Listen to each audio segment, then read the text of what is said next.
Ano pong kaso po Bureau of yung Immigration. ipinatong sa inyo? Anong kaso? Hindi ko maalala, Your Honor.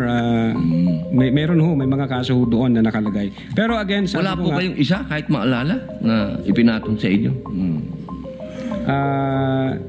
if I'm not mistaken, arbitrary detention, may ganun ba? May unlawful arrest?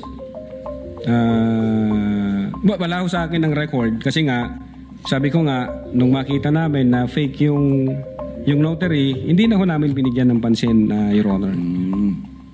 Kasi napakakapal po nitong hawak ko. Wala akong problema, Your Honor. Sasagutin po namin yan.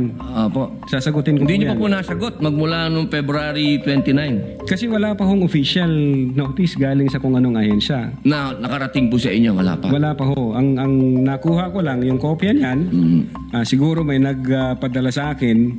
Sabi ko, teka muna, wala akong official na nare-receive from OMB. So, nung chinek ho namin, kung nag-i-exist ba yung kaso, fake yung notary, hindi na namin. So, ibig niyo binigyan ng pong pansin. sabihin hanggang ngayon, hindi kayo sigurado kung nag-i-exist to? Dapat may notice na ako from Ombudsman. Di ba po dapat ang reaksyon ng isang tao kag may kaso, harapin?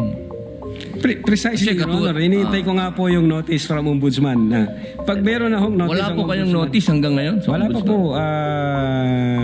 Your Honor. Yun nga ang inaantay ko kasi sasagutin namin kasi meron po kaming certification na fake yung notary. Inaantay ko po, Your Honor.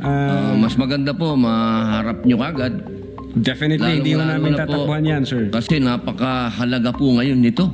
Yes, sir. Oo, ito po ay ang pinag-uusapan natin dito ay napakahalaga. Yes, sir. Opo, at ito pong mga kasong ipinatong sa inyo, perjury, robbery, extortion, theft, mainam po ito,